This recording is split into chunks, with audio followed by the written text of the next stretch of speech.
J'aimerais vous inviter tout de suite, sans plus tarder, à tourner avec moi, si vous le voulez bien, dans la Bible, dans la parole de Dieu, dans Jean, chapitre 21. J'aimerais, tout de suite en introduisant ce message, vous inviter tout particulièrement, au-delà d'ouvrir l'ordinateur, de cliquer sur monéglise.net ou d'ouvrir la Bible à côté ou peut-être le logiciel, peut-être que vous avez la Bible online ou que vous avez tout simplement ouvert une version de la Bible sur le top chrétien. J'aimerais vous inviter surtout à ouvrir votre cœur. Vous savez, il n'y a pas très longtemps, je prêchais dans une ville et des gens qui m'ont reçu pour un repas et la dame qui était là m'a fait un peu visiter sa maison. Et on est entré dans une pièce et il y avait son bureau. Et dans cette pièce, il y avait quelqu'un qui était là, en train d'écouter une prédication, un message sur Internet en live, un peu comme monéglise.net. Et on a surpris cette personne-là qui était en larmes, qui était en train de pleurer et qui était vraiment touchée. Et ça ne veut pas dire que si vous pleurez pas, que vous n'êtes pas touché, c'est pas ça mon point. Mais quand quelqu'un ouvre son cœur, eh bien la même parole peut avoir un impact extraordinaire. Dans cette thématique sur la guérison, j'aimerais parler avec vous d'un thème qui est très important, la guérison intérieure. Parce que j'ai vu Dieu guérir des vies, j'ai vu Dieu guérir physiquement des gens, mais si le cœur n'est pas guéri, lui, si l'âme n'est pas touchée par Dieu, eh bien on peut être guéri, on peut être touché dans notre corps, et puis après, on peut continuer notre vie et avoir encore tellement de problèmes, parce que le plus important, c'est l'intérieur. Et si vous le voulez bien, dans Jean, chapitre 21, nous retrouvons un homme qui est précieux pour Dieu, mais il s'appelle Pierre, et il a une blessure dans son cœur. Il a été blessé dans son cœur. Ici, il y a une énigme que nous allons tenter de résoudre ensemble, une énigme très importante. Et même moi, ça a suscité des questions dans ma propre vie, parce que ce n'est pas la première fois que Jésus va rencontrer Pierre. Pierre a marché pendant 3 ans et demi avec le Seigneur Jésus. Il a été un disciple. Il a donné tout ce qu'il avait. Il a donné de son mieux. Il a dit qu'il a tout quitté. Et à un moment donné, lorsque Jésus, certainement, peut-être que vous l'avez déjà vu dans un film de Jésus ou d'autres films, cette histoire est un des grands classiques du christianisme. Pierre va renier Jésus. Il va être dans la cour de Caïphe, de Pilate, la cour intérieure, et il fait tout pour être courageux, pour mettre tout son courage. Mais Jésus a dit, même le meilleur de toi-même, Pierre, ne suffira pas. À un moment donné, tu vas me renier. Et Pierre va renier Jésus et il va se retrouver au bord du feu, et puis il y a une pression qui va venir sur lui. Il va renier Jésus, et une servante de Caïphe et de Pilate va venir vers lui. Je te reconnais, t'es un des disciples de Jésus. Et Pierre va encore renier. La Bible dit qu'il va même jurer, il va dire des gros mots, il va blasphémer. Et à ce moment-là, c'est très important. Il est écrit, et Pierre sortit et il pleura amèrement. Mais après cela, Jésus est ressuscité. Et la Bible nous dit qu'à 3 reprises, c'est écrit, c'est marqué dans la Bible, à 3 reprises, Jésus est revenu vers Pierre. Et moi, ça a suscité des questions dans ma vie. Je me suis dit, mais comment se fait-il que Pierre ait pu rencontrer Jésus 3 fois? Au tombeau, en sortant du tombeau, dans la chambre haute, Pierre a vu Jésus ressuscité. Franchement, si vous voyez aujourd'hui Jésus ressuscité, moi, si je le voyais, Jésus ressuscité, mais qu'est-ce que ça aurait comme impact dans ma vie? Et voyez-vous, après ces 3 rencontres, il y a aussi une rencontre qui est confidentielle, dont nous savons presque rien. Pierre n'en a jamais parlé dans ses écrits et dans ce qu'il a dit, dans ses témoignages. Mais à un moment donné, dans l'histoire du christianisme, des apôtres, des actes des apôtres, Pierre va avoir un échange avec Paul, et il va confier à Paul qu'il a vu Jésus seul, face à face. Et Paul l'écrira. Paul dira que Pierre a rencontré Jésus seul. Et on ne sait pas ce qui s'est dit à ce moment-là. Mais la grande question qui était suscitée, et je vous tire un peu, je mets un peu de suspense, de suspense dans ce message, parce que c'est très important. Après 3 rencontres avec Jésus, franchement ressuscité, Pierre va arriver à un endroit, dans Jean, le chapitre 21, il va dire, je retourne à mes bateaux. Je retourne à ma vie. Je retourne en arrière. Je retourne à ce que j'étais. Avant, j'étais un pêcheur de poissons. Je travaillais, je bossais pour nourrir ma femme et mes enfants. Et là, il y a quelque chose qui ne va pas dans la vie de Pierre. Pierre est probablement blessé, découragé. Comment se fait-il qu'après 3 rencontres avec Jésus, Pierre est toujours découragé et blessé? Il a besoin d'être guéri. Il a besoin d'être touché de Dieu. Et à un moment donné, c'est très touchant parce que Jésus va venir au bord du lac Tibériade et il va revenir une 4e fois. Et ça, c'est l'amour de Dieu. Et voyez-vous, Dieu est Dieu. Et dans sa divinité, dans sa science, tellement au-dessus de nous, le Seigneur a cru bon que tout ne soit pas réglé seulement une première fois avec Pierre. Et il y a une grande vérité pour vous et moi dans ce message aujourd'hui. C'est de comprendre, parfois, voyez-vous, on peut avoir tellement ces préjugés, on se fait des stéréotypes parfois lorsqu'on a la foi, lorsqu'on s'approche de Dieu. Il y a des gens parfois qui sont allés dans des conventions, dans des conférences, dans des congrès, dans des réunions. Et peut-être même que vous êtes un fidèle, fervent de monéglise.net et que vous avez fait une réunion et une autre. Et vous vous êtes dit, mais pourquoi tout s'est pas réglé en un clic? Pourquoi est-ce que tout s'est pas réglé en une seule réunion? Pierre nous montre, et Dieu a voulu nous montrer à travers la vie de Pierre, que l'Évangile, Dieu, l'amour de Dieu et même la présence de Dieu, qui est la seule chose qui peut transformer nos vies, ce n'est pas une baguette magique. Ce n'est pas à travers un seul coup comme ça que Dieu va transformer une vie. Il y a un autre homme dans la Bible qui nous montre ce procédé qui est très important. Paul va en parler, je fais une parenthèse. Paul va dire que tout ne se règle pas en une seule fois.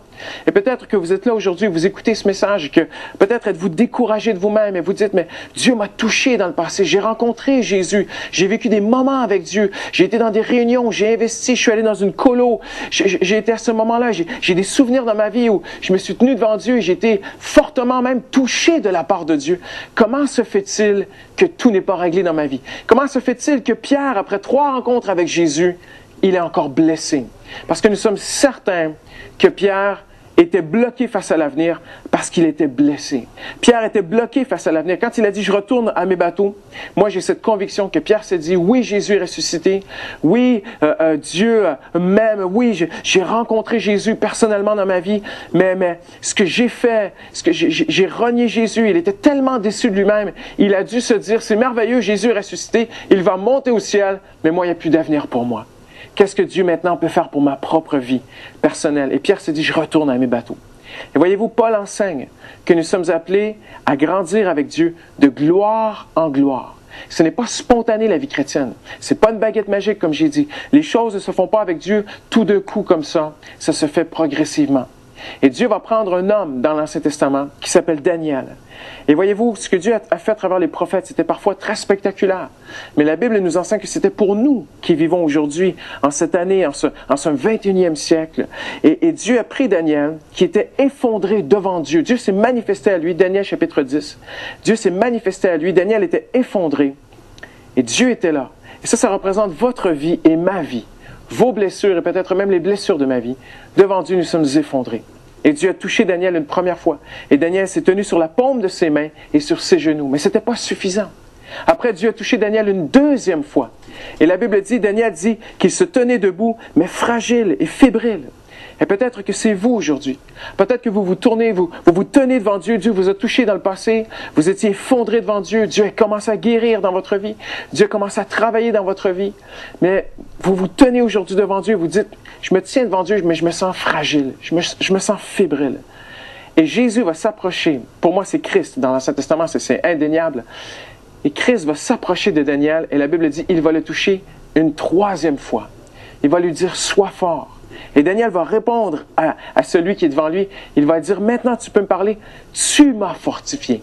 Et cette pensée est très importante pour nous. Parfois, on a tellement de préjugés, on croit qu'un toucher de Dieu, une visite de Dieu, une simple réunion, un coup sur monéglise.net et tout sera réglé. Mais avec Dieu, les choses se font progressivement. Voyez-vous, ici, on retrouve un homme qui s'appelle Pierre. Et la Bible nous montre qu'il était bloqué face à l'avenir. Il était blessé. Et combien d'entre nous, peut-être que vous êtes là aujourd'hui, vous suivez cette émission sur monéglise.net, vous avez chanté, vous avez prié, vous avez apprécié cette belle louange avec Eden 7. Mais peut-être que là, tout à coup, le Seigneur veut vous arrêter. Il veut vous dire, il y a encore des choses dans ta vie qui ne sont pas réglées. Je veux te toucher. Et peut-être que vous vous êtes refermé un peu, vous avez dit, oui, mais dans le passé, j'ai été touché. Pourquoi? Est-ce que tout n'est pas réglé comme ça d'un seul coup? C'est que les choses viennent progressivement. C'est incroyable à quel point nous, les hommes, on peut s'inquiéter face à l'avenir. Voyez-vous, souvent quand on parle de guérison, quand on parle d'être guéri, même la guérison intérieure, on va souvent parler, parfois des gens vont souvent essayer de ramener ceux qui ont été blessés, les ramener dans le passé, les ramener dans le passé. Et c'est vrai que nous, les hommes, on aime bien aller brasser le passé, retourner dans le passé, mais je vais vous montrer quelque chose. Une des caractéristiques de la nature de Dieu, c'est que le Seigneur veut tracer une ligne avec le passé.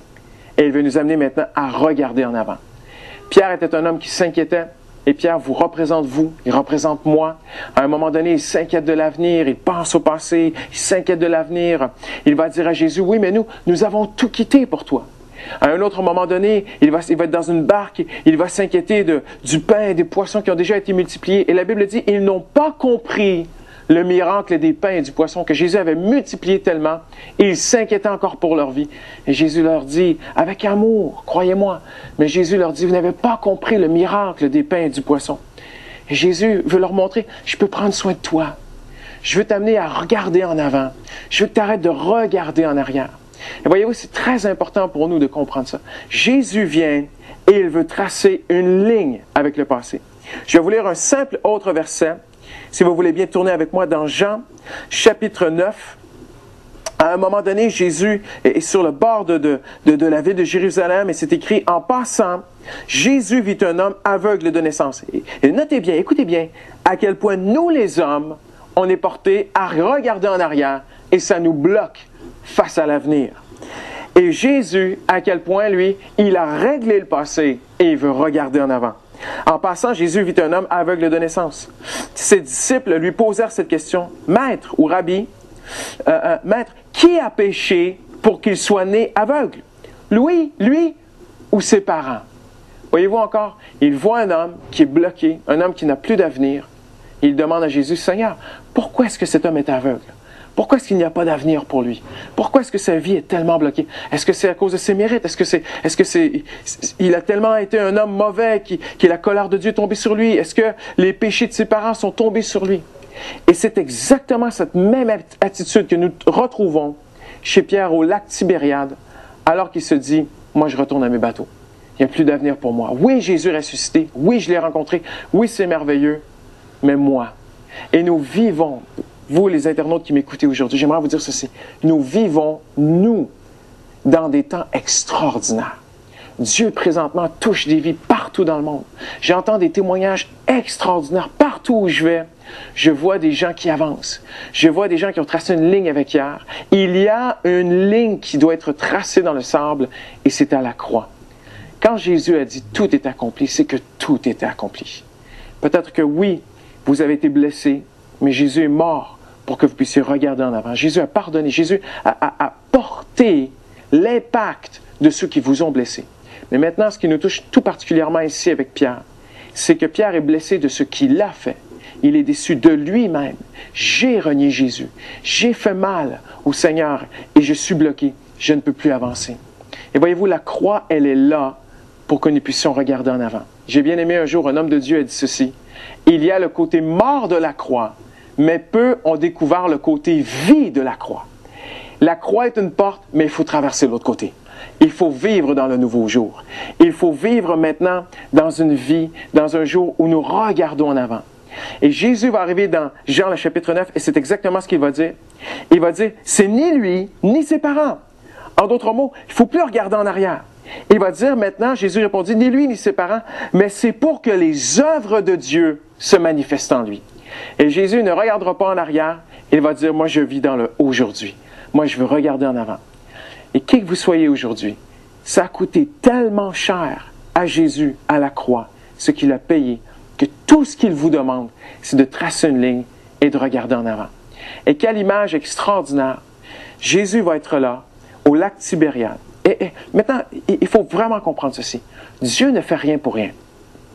Chaque chose qui prend place dans la Bible est divinement inspirée, des voix qui sont tellement au-dessus de nos voix. Et ce qui est extraordinaire, c'est que je le lis pour vous. C'est écrit dans Jean 21. Une fois descendus à terre, les disciples arrivent avec leur barque et tout, ils viennent de redécouvrir Jésus une 4e fois. Ils virent un feu de braise sur lequel on avait disposé du poisson et du pain. Jésus leur dit, apportez donc ces poissons que vous venez de prendre. Simon-Pierre remonta donc dans la barque, il tira le filet, et Jésus leur dit, venez déjeuner. Après cela, c'est écrit, alors Jésus vient, il prend le pain, et il le donne. Et il fit de même avec le poisson. C'était la 3e fois que Jésus leur apparut en groupe, mais la 4e fois pour Pierre. J'aimerais simplement attirer votre attention, alors que nous terminons aujourd'hui, sur cette pensée tellement importante. Jésus attire Pierre à regarder en avant. Et ce qui me touche, ce que je trouve merveilleux, c'est que Jésus va arriver, il va dire ceci, et il faut voir la scène. Pierre est déçu. Pierre croit qu'il n'y a plus d'avenir. Pierre a déjà quitté sa barque pour Jésus. Et il croit qu'il a tout perdu. Il a fait des erreurs, qu'il a perdu son appel. Et Jésus va le rencontrer à la même place où il est venu la première fois. Et là, Jésus lui donne un message, par ce qu'il dit, mais surtout par ce qu'il a fait. Jésus lui dit, Pierre, par ce qu'il a fait, regardez ce que Jésus lui dit. Pierre, c'est moi qui ai rempli ton filet. Tu as pêché toute la nuit, tu n'as rien pris. Regarde en avant, marche avec moi, je t'aime, et moi je vais remplir ton filet. Et il y a quelqu'un aujourd'hui qui nous écoute, vous êtes là, et vous croyez que Jésus ne peut pas vous aider parce que vous l'avez déçu. Vous êtes blessé, vous avez été déçu de vous-même, et vous êtes bloqué face à l'avenir. Vous croyez qu'il n'y a plus d'avenir pour vous. Et le Seigneur veut vous montrer, moi je peux remplir ton filet. Mais ce qui est encore plus beau, c'est que le Créateur de l'univers qui se fait attendre au ciel va faire une braise. Une braise, c'est plus qu'un feu. Une braise, c'est un feu qui a été préparé depuis longtemps, qui est devenu un brasier. Et la Bible dit qu'il y a une braise. Et le poisson est déjà cuit. Et le pain est déjà cuit. Et Jésus va prendre le pain qui est tout chaud. Je ne sais pas si ça vous est déjà arrivé, mais il n'y a rien de mieux que de passer à la boulangerie quand le pain il sort du four. Ça, c'est extraordinaire. Moi, j'ai vu des boulangeries, les Français font la queue quand c'est l'heure où le boulanger sort le pain. Et Jésus sort un pain qui est tout chaud et il l'amène à ses disciples. Vous savez ce qu'il est en train de leur dire? Moi, je vais te nourrir. Moi, j'ai un avenir pour toi. Et il prend le poisson et il leur donne et il leur offre. Moi, je crois que ce qui a beaucoup touché Pierre, c'est de dire, incroyable, le maître de l'univers prend un instant pour s'approcher de moi, m'offrir du pain et m'offrir du poisson. Et aujourd'hui, mon message est très, très simple. Ça ne sert plus à rien de repasser le passé, de rejouer dans le passé. Les musiciens vont commencer à jouer un chant qui s'intitule « Viens me transformer ». Viens tout diriger. Prends la place qui te revient. Et j'aimerais vous inviter aujourd'hui à placer votre vie devant Dieu et dire « Seigneur, ça ne sert à rien de repasser le passé.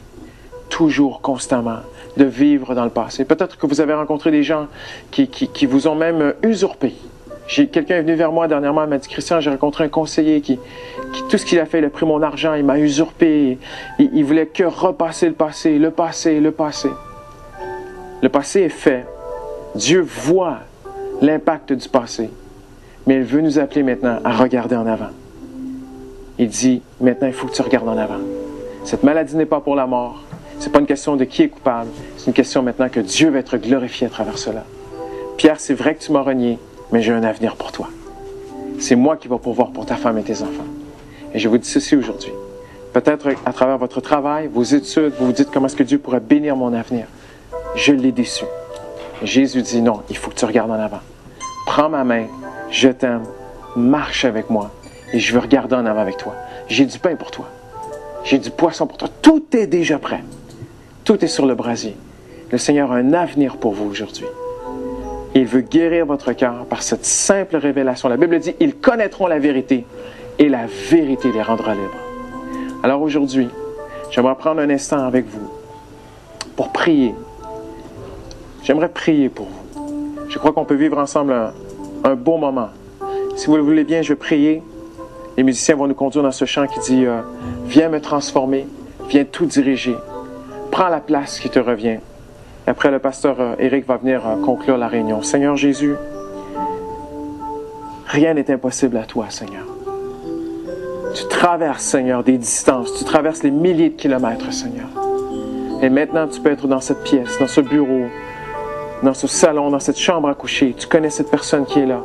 Peut-être au travail, sur sa pause, et qui a mis ses petits écouteurs et qui est devant son ordinateur portable et qui regarde monéglise.net. Seigneur, tu dis, je veux plus que tu sois simplement un spectateur. Je t'appelle, je t'aime, je sais ce que tu vis. Seigneur, par ton Saint-Esprit, donne-nous la grâce maintenant de voir au-delà d'un petit écran sur ordinateur. Seigneur, donne-nous la grâce maintenant de voir que nous avons un rendez-vous avec toi, Seigneur. Tu veux nous amener à tracer une ligne et à regarder devant, Seigneur. Tu as un avenir. Le pain et le poisson est dans ta main, Seigneur. Et tu nous dis maintenant, regarde en avant. Dans le nom de Jésus, j'ai prié. Alléluia.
te revient.